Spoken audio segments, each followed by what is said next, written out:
Oremos ao Senhor.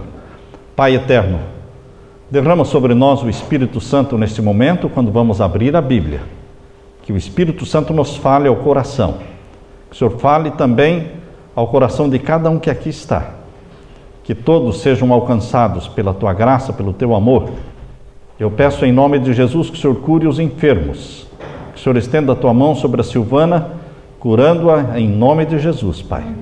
Estenda a Tua mão também sobre a Nancy, curando-a, e que estes Teus filhos encontrem no Senhor o lenitivo, a cura, o bálsamo. E, Pai eterno, que todos nós entendamos que temos um médico, que é o mesmo ontem, hoje e eternamente, que ouve as nossas orações e pode nos curar hoje como fazia no passado. Derrama o Espírito Santo sobre nós. Fala ao nosso coração, através da Tua palavra, em nome de Jesus. Amém. Abra sua Bíblia em Lucas capítulo 15. Lucas capítulo 15. Vamos estudar com vocês uma parábola. A parábola mais contada e recontada para as crianças e também para os adultos. Essa parábola eu já ouço desde que eu era criança. E ela tem lições preciosas para mim e para você ainda hoje. Vamos ler então Lucas capítulo 15 e os versos 1 até o verso 7. E chegavam-se a ele todos os publicanos e pecadores para ouvir. E os fariseus e os escribas murmuravam, dizendo: esse aí recebe pecadores e come com eles. E o verso 3: e ele lhes propôs esta parábola, dizendo: quem dentre vós, tendo 100 ovelhas e perdendo uma delas, não deixa no deserto as 99 e não vai após a perdida até que venha achá-la? E achando-a, a põe sobre os seus ombros, gostoso. E chegando a casa, convoca os amigos e vizinhos, dizendo-lhes: alegrai-vos comigo, porque já achei a minha ovelha perdida. Digo-vos que assim haverá alegria no céu por um pecador que se arrepende, mais do que por 99 justos que não necessitam de arrependimento. Esta semana estávamos conversando com um pastor evangélico, um pastor amigo, o nome dele é Miguel, aqui de Orlando. Ele está planejando fazer um seminário e nos convidou para fazer um seminário ele vai convidar 10 outros pastores para esse seminário sobre as profecias de Daniel e de Apocalipse. Vamos começar no dia 22 de novembro. E almoçamos juntos. Amigos almoçam juntos, né? Amigos comem juntos. Assim era no tempo de Jesus. Quem não comia junto não era amigo. Para ser amigo tinha que comer juntos. E por isso que nós temos o ministério do almoço aqui. Nós temos que comer juntos. Almoçamos juntos com o pastor Miguel e o pastor Rui. E então ele me disse assim: pastor, já percebeu que lá na parábola da ovelha perdida diz que houve alegria no céu? Aqui diz: digo-vos que assim haverá alegria no céu por um pecador que se arrepende, mais do que por 99 que não necessitam de arrependimento. A Bíblia não diz que há alegria no céu quando se cura um câncer. A Bíblia não diz que há alegria no céu quando se ressuscita um morto. Não é isso que provoca alegria no céu. O que provoca alegria no céu é a conversão de uma alma. Simples. E nós às vezes estamos mais interessados, mais focados em curas, em milagres, do que na conversão de uma alma. Mas o que provoca alegria no coração de Deus e faz com que os anjos cantem é a conversão de uma alma, buscar o perdido. As ilustrações, queridos, usadas por Jesus nas suas pregações, eram ilustrações tiradas da vida diária. Jesus era observador. Ele observava os costumes, os hábitos, a profissão, e eram ilustrações usadas por ele, simples, mas tinham um profundo significado.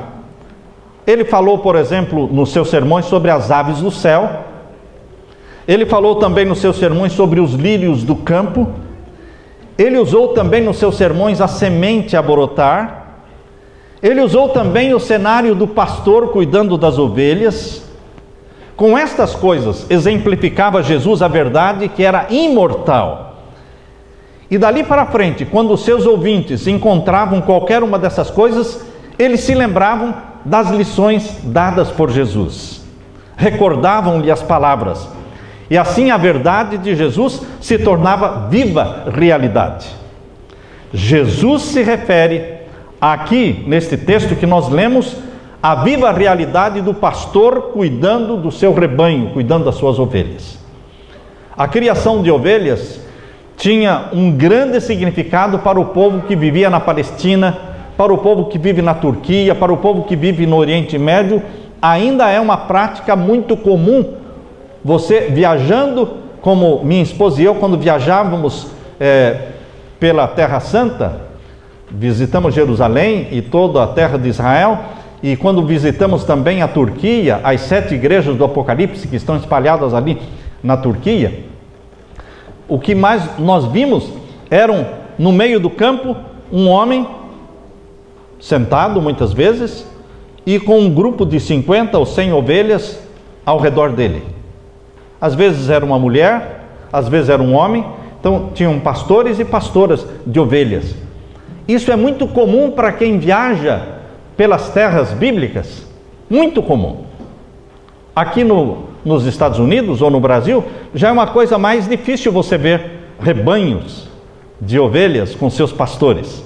Mas Jesus usou esta parábola da ovelha porque era algo conhecido na Terra Santa. Os escritores bíblicos empregaram com frequência o simbolismo do pastor e as ovelhas para ilustrar preciosas verdades. Antes que a Bíblia falasse de Deus como Pai, falou de Deus como pastor. Salmos 23, o salmista Davi disse, capítulo 23, verso 1, o Senhor é o meu pastor, nada me faltará. E ainda em Salmo 79, verso 13, o salmista disse, quanto a nós, o teu povo e ovelhas do teu pasto, para sempre te daremos graças. A Bíblia é muito frequente ao falar de você e eu como ovelhas, e de Jesus como pastor. A Bíblia tem centenas de títulos para Jesus. Você encontra na Bíblia títulos de Jesus como maravilhoso, conselheiro, Deus forte, Pai da eternidade, príncipe da paz, o leão da tribo de Judá, o cordeiro de Deus, raiz de Jessé, resplandecente estrela da manhã. São títulos dados para Jesus. Mas de todos estes, o título mais cativante, que nos atrai mais, é o bom pastor.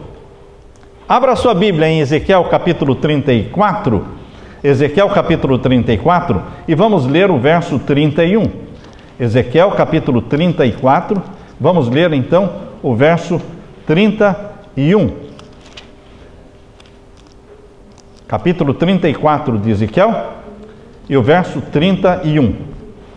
Aqui nós lemos: vós, pois, ó ovelhas minhas, ovelhas do meu pasto, homens sois, mas eu sou o vosso Deus, diz o Senhor Jeová.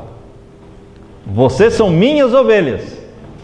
E como um pastor cuida das ovelhas, dá vida pelas ovelhas, Jesus cuida de você. E Jesus dá a vida por você. Você lê também em Hebreus capítulo 13, abra sua Bíblia. Em Hebreus, lá no finalzinho da Bíblia, Hebreus capítulo 13, vamos ver então o verso 20. Hebreus 13 e o verso 20.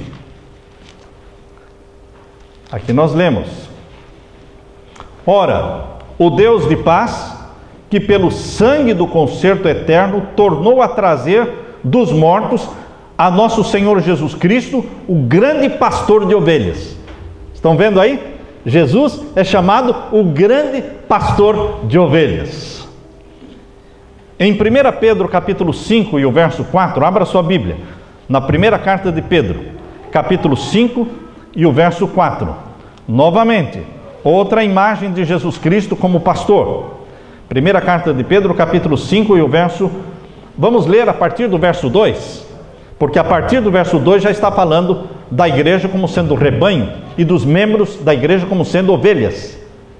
É muito lindo essa ilustração, esse simbolismo. Apacentai o rebanho de Deus. 1 Pedro capítulo 5, verso 2. Apacentai o rebanho de Deus, que está entre vós, tendo cuidado dele, não por força, mas voluntariamente, nem por torpe ganância, mas de ânimo pronto, nem como tendo domínio sobre a herança de Deus, mas servindo de exemplo ao rebanho. Exemplo ao rebanho. E o que mais? Verso 4.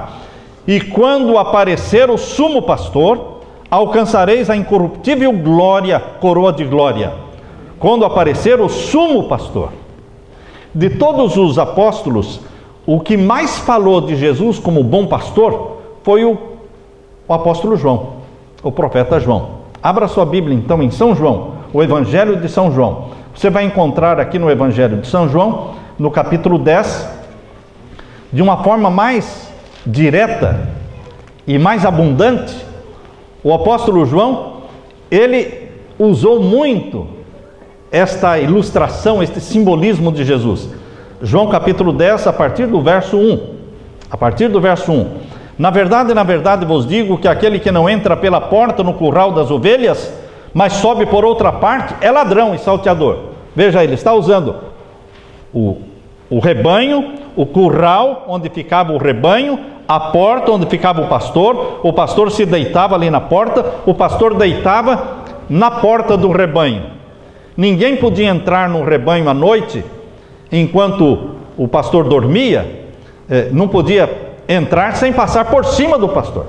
Ora, para passar por cima do pastor, o pastor ia acordar, ia brigar, ia lutar. Se fosse um animal, então ele ia tentar matar o animal, para que não devorasse as suas ovelhas. E o verso 2 diz: aquele, porém, que entra pela porta é o pastor das ovelhas. A este o porteiro abre, e as ovelhas ouvem a sua voz, e chama pelo nome as suas ovelhas, e as traz para fora. E quando tira para fora as suas ovelhas, vai adiante delas, e as ovelhas o seguem, porque conhecem a sua voz. Mas de modo nenhum seguirão o estranho, antes fugirão dele, porque não conhecem a voz dos estranhos. Verso 7. Tornou, pois, Jesus a dizer-lhes: em verdade vos digo que eu sou a porta das ovelhas. Verso 9. Eu sou a porta. Se alguém entrar por mim, salvar-se-á. Entrará e sairá e achará pastagens. Onde é que você vai encontrar pão para comer? Em Jesus. Onde você vai encontrar água para beber? Em Jesus. Onde você vai encontrar dinheiro para comprar um carro? Em Jesus. Onde você vai encontrar uma casa para morar? Em Jesus. Eu não me canso todas as manhãs falar: Senhor, Tu és o meu pão, Tu és a minha água, Tu és o meu carro, Tu és a minha casa, Tu és a minha família. O Senhor é tudo. Tudo que eu preciso, eu vou na mesma fonte, irmãos. Eu não preciso estar correndo em fontes diferentes. Aqui neste mundo, se você precisa de gasolina, vai no posto de gasolina. Se precisa de pão, vai na padaria, e assim por diante. Mas espiritualmente, irmãos, a gente vai sempre num lugar só. Eu preciso de dinheiro, irmãos, para pagar o aluguel. Eu vou para Jesus. Eu preciso de cura para o meu filho. Eu vou para Jesus. Queridos, Jesus é tudo. Por isso diz aqui que aquele que entra pela porta, que é Jesus, encontrará pastagem. Vai encontrar grama verde, vai encontrar água para beber.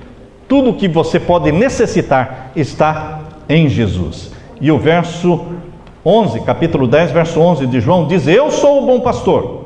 O bom pastor dá a sua vida pelas ovelhas. Ele já deu a sua vida por você. Ele já morreu por você. E o verso 12: mas o mercenário, o que mais tem hoje em dia é mercenário. É gente que vende bênção e vende cara. Entende?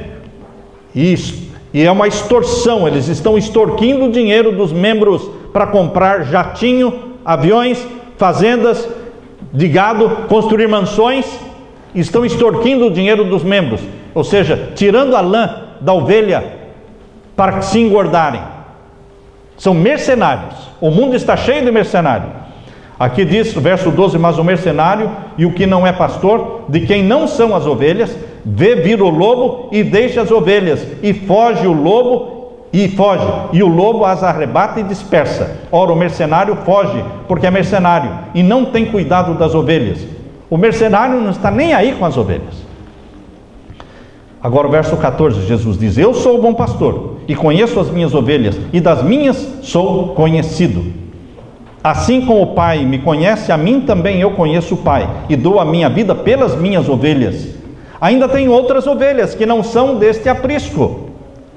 Não são da igreja adventista, não são da igreja batista, não são da igreja, são do islamismo, são do budismo. Eu tenho outras ovelhas que não são do cristianismo, que estão lá no hinduísmo. Queridos, Deus não está preso dentro de 4 paredes chamadas Igreja Adventista do Sétimo Dia. Deus não está preso dentro de paredes.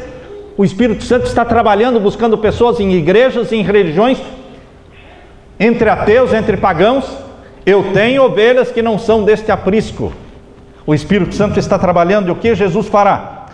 Ainda tem outras ovelhas que não são deste aprisco, também me convém agregar estas, e elas ouvirão a minha voz, e haverá um rebanho e um pastor. Queridos, aqui estão então os textos do profeta João falando de Jesus como o pastor.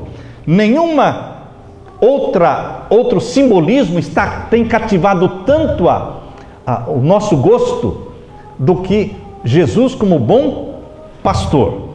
Vocês sabem que na cidade de Roma existem 400 quilômetros de catacumbas. O que são catacumbas? Catacumbas são túneis subterrâneos por baixo da cidade de Roma e por fora da cidade de Roma. Esses túneis são 3 níveis de túneis, 3 níveis de profundidades diferentes. E esses túneis, nós já andamos por dentro das catacumbas de Roma, minha esposa e eu visitamos algumas delas. São túneis, às vezes dá para você andar em pé, mas eles são estreitos. Às vezes você tem que andar agachado, porque são baixos. Mas você vai andando por aqueles túneis e chega num lugar que é amplo, que cabem lá 40, 50 ou 70 pessoas sentadas no chão, onde os cristãos faziam cultos a Deus escondidos dentro das catacumbas. Mas as catacumbas eram primeiramente usadas para enterrar os mortos, mas também serviam para os cristãos perseguidos no Império Romano de realizarem seus cultos. São 400 quilômetros de catacumbas, são 60 catacumbas, túneis. Agora, sabe qual é o quadro mais antigo encontrado dentro das catacumbas? É o quadro de Jesus, o bom pastor, com o cordeirinho nos braços, com o cajado na mão. Esse é o quadro mais antigo que se encontrou de Jesus nas catacumbas de Roma. Marvin Vincent, ele escreveu dizendo: não podemos passar por qualquer parte das catacumbas ou examinar as páginas de qualquer coleção de monumentos antigos sem nos depararmos com este símbolo do bom pastor vez após vez. Marvin Vincent diz ainda: sabemos de Tertuliano que isto foi frequentemente desenhado sobre os cálices. Nós o achamos pintado em afrescos sobre os tetos e paredes das câmaras sepulcrais, ou rudemente gravado em pedras de túmulos, ou mais cuidadosamente esculpido em sarcófagos, e numa palavra, representado em cada espécie de monumento cristão que tem chegado até nós. Jesus, o bom pastor, está presente nos quadros, nos sepulcros, nas paredes. Por que você acha que a imagem do bom pastor era tão comum na arte cristã primitiva? Será que não seria porque a figura de Jesus como bom pastor responde todas as necessidades dos filhos de Deus? O que o bom pastor faz? Ele provê descanso, porque ele é que dá descanso para as ovelhas. Ele provê refrigério, porque ele que leva para as águas correntes, para que as ovelhas bebam da água. Provê nutrição, porque ele que leva as ovelhas para um pasto verde. Provê restauração, porque ele que cura a ovelha quando a ovelha está ferida. Ele provê orientação, porque a ovelha é meio perdidinha. Ovelha é meio perdidinha, ela precisa de um guia. Libertação do medo, porque a ovelha é indefesa, ela precisa que alguém a defenda, e o pastor é o defensor dela. O pastor provê conforto, segurança, vitória sobre os inimigos. O que uma ovelha precisa mais do que isso? Nada mais. Tudo o que ela necessita está no pastor. Por isso, meu querido, você como ovelha de Jesus, tudo o que você precisa está em Jesus. Há pessoas que dizem, não, o cristianismo é muito simplista. Muito simplista, tudo é Jesus, tudo é Jesus, tudo é Jesus. É como se fosse um remédio que cura todas as doenças. Queridos, é simples sim. Tudo é Jesus. Jesus serve para isso, para isso, para isso, para isso e para muito mais que você nem imagina. Ele serve para tudo. Quando Jesus contou esta parábola da ovelha perdida, ele estava nos pastos de Pérea, apenas 6 meses antes da crucifixão dele. Pérea era uma região situada no leste do Rio Jordão, bastante acidentada, muitas montanhas, especialmente adaptada para a criação de ovelhas. Por isso os ouvintes de Jesus sabiam do que ele estava falando, porque eles eram familiares com a criação de ovelhas. Agora, queridos, nós lemos: saí depressa pelas ruas e bairros da cidade, e traga aqui os pobres, os aleijados, os mancos e os cegos. Lucas 14, 21. Jesus diz: saiam pelas ruas e pelos bairros e tragam quem? Pobres, aleijados, mancos e cegos. Nós temos que sair pelas ruas da cidade em busca das ovelhas de Jesus espalhadas por aí. Sábado que vem é uma festa de Thanksgiving, é uma festa de gratidão. Nós temos que convidar pessoas para que venham aqui, para que todas as cadeiras estejam tomadas, que venham almoçar conosco, que venham agradecer conosco a Deus por todas as bênçãos recebidas. Esta é uma festa cristã de Thanksgiving. Nós temos que convidar as pessoas. Os fariseus criticavam Jesus porque ele se misturava com os pobres, os aleijados, os mancos, os desprezados, com a plebe. Mas Jesus, ele é o mesmo ontem, hoje e eternamente. Ele se mistura. Vejam o que diz em Lucas capítulo 15, verso 2, irmãos. Veja a acusação que fizeram para Jesus. Eu chamo isso de uma boa acusação. Existem acusações que são ruins, mas eu chamo essa de uma boa acusação. Vejam aí, Lucas 15, verso 2. Lucas 15, verso 2. E os fariseus e os escribas murmuravam contra ele, dizendo: este aí recebe pecadores e come com eles. Que boa acusação! Jesus ama pecadores, ama pessoas que são desprezadas, ama pessoas que têm vícios, que têm defeitos. Ele veio para ser solução. Ele é cura para o doente, ele é perdão para o que está em pecado, ele é salvação para o que está perdido. Jesus é tudo, queridos. Jesus contou aqui no capítulo 15 de Lucas 3 parábolas. Começou com a ovelha perdida, depois foi para a moeda perdida, e depois foi para o filho perdido. Todas essas 3 parábolas ilustram o propósito e a missão de Jesus e por que Jesus nasceu na terra: para buscar o perdido. Se você é perdido, então é tudo o que você precisa ser para ser encontrado por Jesus. Jesus só não veio buscar e salvar santinhos. Os santarrões, Jesus disse: que pena, eu não vim para vocês, eu vim para os perdidos e os doentes. Quem é perdido? Quem está doente? Ah, eu estou. Então é para você mesmo que eu vim. Os santarrões não sentiam necessidade de Jesus, recusaram Jesus, rejeitaram Jesus. Para que você seja aceito por Jesus, basta que você seja pecador. Pecador. O bom pastor da parábola, obviamente, contada por Jesus, porque a parábola tem que ser entendida, né, irmãos? Parábola é uma ilustração. Então, quem é o bom pastor? É Jesus. E quem é o rebanho? O rebanho é a propriedade do pastor, é a igreja, certo? Somos nós somos o rebanho. E quem é a ovelha perdida? A ovelha perdida representa aquela pessoa que já esteve sentada do seu lado, cantando os hinos com você, adorando a Deus com você, e nunca mais pisou aqui. A ovelha perdida. Se extraviou, se perdeu por aí. Está perdida em algum bairro, em algum canto escuro, e não voltou mais para o curral, não voltou mais para a propriedade do pastor, mas pertence ao pastor, essa ovelha. Ela precisa ser buscada. Vocês sabem que a ovelha não consegue voltar sozinha. O filho pródigo voltou sozinho. O pai não foi buscar o filho pródigo. Ele sabia o caminho de volta. Ele conhecia o amor do pai. Ele conhecia o caminho de volta e ele voltou. A ovelha perdida conhece o amor do pastor, mas não consegue voltar sozinha. Isso demonstra, irmãos, que há pessoas que voltarão sem você convidar. Mas há outras pessoas que não voltarão, mesmo que queiram, têm vontade de voltar, mas não voltarão, porque não sabem como voltar. Elas precisam que você vá até a casa delas, que você ore com elas, que você chore com elas, e que você não leve nenhuma vara na mão, que você não leve nenhuma pedra na mão, que você não leve nenhum chicote na mão, que você não estenda o dedo contra a pessoa, acusatório, o dedo acusatório.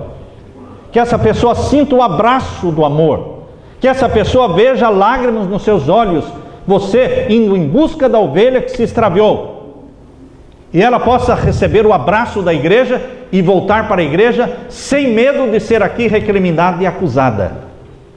Muitas ovelhas não voltam de vergonha, muitas ovelhas não voltam de medo daquilo que vão falar delas. Nós precisamos abraçar a ovelha perdida. A Bíblia diz que Jesus, quando encontrou, o bom pastor encontrou a ovelha perdida, colocou a ovelha perdida aonde? Aonde? Nos ombros. Abraçou a ovelha, colocou-a nos ombros. Ele não achou a ovelha perdida e diz: estou aqui, agora me siga. Não. Ele pegou a ovelha. Veja o cuidado que tem que existir quando você vai buscar uma ovelha extraviada. Você não vai lá dar sermão. Eu não te disse? Eu não te falei quantas vezes que ia dar nisso? Agora está aí você, viciado em drogas, porque não andou com Jesus. Eu não te falei quantas... Queridos, essa palavra ele não te disse? Eu sabia que isso ia acontecer com você? Isso é coisa que não se fala. É porque é colocar sal na ferida. Não seja do time dos amigos dos Jó, irmãos. A igreja não precisa mais de Elifaz, nem de Bildade, nem de Zofar. Chega. Porque ele só fala, eu não te disse? Viu? Você está colhendo o que merece. Ou melhor, você merece mais do que isso até. Não, queridos. Jesus não foi um amigo de Jó como Zofar, Elifaz e Bildade. Jesus foi um pastor que amou, falou carinhosamente, carregou no braço, chegou em casa e disse para os amigos: vamos nos alegrar, porque eu achei a minha ovelha perdida. Eu achei. Queridos, a ovelha perdida realmente simboliza o cristão fraco. Alguém pode ser criticado por ser fraco? Imagine se o doente chega no hospital e o médico desce a lenha no doente. Seu sem vergonha, por que você fumou? Por que você bebeu? Por que você bateu o carro? Por que... Queridos, hospital não é lugar para a pessoa chegar lá e receber um sermão. E a igreja? Será que a igreja não é um hospital, não? Tem gente que quer na igreja só gente perfeita. Queridos, de que valor teria uma igreja só para gente perfeita?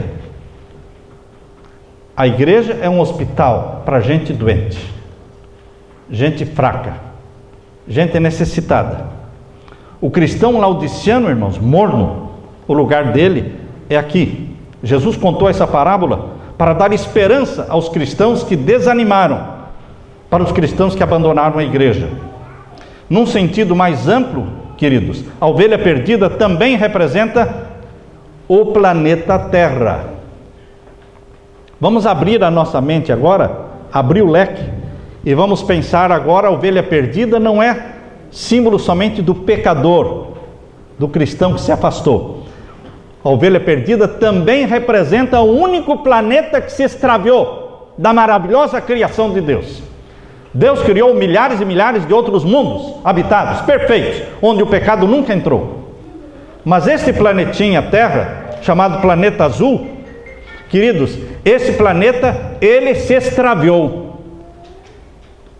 E Jesus veio em busca, deixando as 99 ovelhas, ou seja, deixando todos os outros mundos criados, ele veio em busca do único planeta que se desviou, o planeta Terra, e se tornou um de nós. Agora, vejam o que está escrito no livro Desejado de Todas as Nações, página 22. Página 22, Desejado de Todas as Nações. O planeta Terra é a única mancha escura da gloriosa criação. Jesus mostra nesta parábola que este pequenino mundo, sob a maldição do pecado, será salvo e será honrado acima de todos os outros mundos do universo de Deus. Estou lendo agora o Desejado, página 22. Aqui onde o Filho de Deus habitou, na humanidade, onde o Rei da Glória viveu e sofreu e morreu, aqui, quando ele houver feito novas todas as coisas, será o tabernáculo de Deus. Onde será o tabernáculo de Deus? Aqui na terra. A casa de Deus estará aqui. Deus habitará conosco. Ele será o nosso Deus, nós seremos seu povo. Vão mudar as coisas no novo céu e na nova terra, irmãos. Vão mudar as coisas. E aqui diz: com eles habitará, eles serão seu povo, e o mesmo Deus estará com eles e será o seu Deus. Este mundo, diz no livro Parábolas de Jesus, livro Parábolas de Jesus, página 190. Este mundo é apenas um átomo no vasto domínio sobre que Deus preside. Planeta Terra é um átomo nesse universo todo criado por Deus. Contudo, este pequeno mundo perdido, a única ovelha extraviada, é mais precioso aos olhos de Deus que as 99 que não se extraviaram do redil. Por isso, ele deixou os mundos sem pecado nas alturas, os 99 que o amavam, e veio à terra para ser ferido pelas nossas transgressões e moído pelas nossas iniquidades. Onde abundou o pecado, superabundou a graça. Por isso aqui vai acontecer coisa muito mais maravilhosa do que em todos os outros planetas criados por Deus. Vai acontecer aqui no planeta Terra coisas muito mais maravilhosas do que no próprio céu, onde Deus habita hoje. Porque o trono dele será transferido para aqui, no novo céu e na nova terra. Onde muito pecado existiu, muita graça. Superior graça. Queridos, ainda há uma outra explicação, uma outra aplicação para esta parábola. O papel do bom pastor. O papel do bom pastor não representa só o papel de Jesus, que veio morrer por nós e nos buscar. O papel do bom pastor representa também o papel meu e seu. Nós somos copastores de Jesus. Nós não podemos cruzar os braços dizendo: bom, eu sei que aqui nesta região, aqui em Jacksonville, existem 5 mil brasileiros, e a igreja está aqui com as portas abertas. Se eles quiserem, eles podem vir, nós vamos recebê-los muito bem. Ah, é? Funciona desse jeito? Não, não funciona desse jeito. Nós temos que ir aonde eles estão, nós temos que buscar, nós temos que trazer. Às vezes eu vejo pessoas que bebem cerveja e eles não passam pelo amigo e dizem: escuta, às 5 horas da tarde eu vou estar naquele bar, vai lá beber uma cerveja comigo. Eu não vejo que é assim. O que eu tenho visto é assim: ele pega pelo braço: ô meu amigo, vem cá, vamos beber uma cerveja comigo. Não pode, não, vai sim comigo, traz 2 aí. Queridos, aqueles que estão agindo para o mal, eles agem assim, eles pegam pelo braço: não, vem, como você não é meu amigo? É meu amigo, né? Então vamos lá, traz 2. Irmãos, para o mal eles agem assim, e nós para o bem não. A igreja está aqui, a porta está aberta, tem 5 mil por aí, se quiserem, podem entrar, ninguém vai impedir que eles entrem. Se entrarem pelas portas, serão bem atendidos. Não é assim, irmãos. Nós temos que ir atrás. Convidar. Olha, sábado de manhã, às 10 da manhã, 10h30, estou passando na sua casa. Mas não, estou indo, já estou chegando de carro aí. Não, mas não dá, tem visita, leva as visitas junto com você. Não, eu estou aí. Queridos, quando eu dava estudo bíblico, no tempo de pastor, de full time, tempo integral, eu tinha vários estudos bíblicos na semana, e eu via que algumas famílias me evitavam. Eu marcava o estudo bíblico, chegava lá, naquele inverno, não é? Nesse inverno da Virgínia, de Boston, de todo esse inverno que tem no norte dos Estados Unidos, e eu ficava lá, e o horário era 8 da noite, não tinha ninguém, luzes apagadas, carro não estava na frente da casa. Falei, vou ficar aqui, não vou embora não. Dormir na rua, eles não vão dormir, eles vão ter que vir uma hora. Eles vão ter que vir dormir em casa. Passava 8h30, 9 horas, 9h30, e eu estava lá, não é? E aconteceram algumas vezes das pessoas chegarem às 9h30, 1h30 depois, e eu estava lá. Quando eles abriam a porta, eu, boa noite e tal. As pessoas falaram, pensei que esse cara já tinha sumido, tinha desistido. Irmãos, você não pode desistir. Imagine se Jesus tivesse desistido. Quantas pessoas sofreram para que você fosse salva, para que você estivesse aqui hoje? Você tem que ser perseverante. Você tem que ter estratégia, e a estratégia é o amor, de não desanimar, não desistir. No livro Filhos e Filhas de Deus, na página 277, nós lemos assim: é um privilégio de cada um que tem experimentado o amor de Deus em seu próprio coração, pensar se não há alguém que pode ser por ele trazido a Jesus. Deu para entender esse pensamento? Vou ler de novo. É privilégio de cada um que tem experimentado o amor de Deus em seu próprio coração. Alguém aqui tem experimentado o amor de Deus no seu coração? Quantos estão experimentando o amor de Deus no seu coração? Então, é privilégio de cada um que tem experimentado o amor de Deus no seu coração, pensar se não há alguém que pode ser por ele trazido a Jesus. Será que não existe alguém aí, nessa grande comunidade, que possa ser trazido para Jesus por seu intermédio? Existe. Você pode pegar uma Bíblia dessas, ir à casa da pessoa, dar uma Bíblia dessa de presente, e você fica com a outra, e você vai estudando a palavra de Deus, as doutrinas de Jesus. No livro Serviço Cristão, página 178, veja lá o que está escrito. Serviço Cristão, página 178, diz: irmãos e irmãs, por que vos ponhais junto às igrejas? Estudai a parábola da ovelha perdida, e saí como fiéis pastores procurando o perdido no deserto do pecado, salvai os que perecem. Estão vendo aqui? Deus dizendo que a gente não pode ficar só dentro da igreja. Existe hora para estar dentro da igreja, e existe hora para estar fora, buscando o perdido. Por que a gente só fica fazendo programas aqui dentro? Nós temos que fazer programa também de visita nas casas.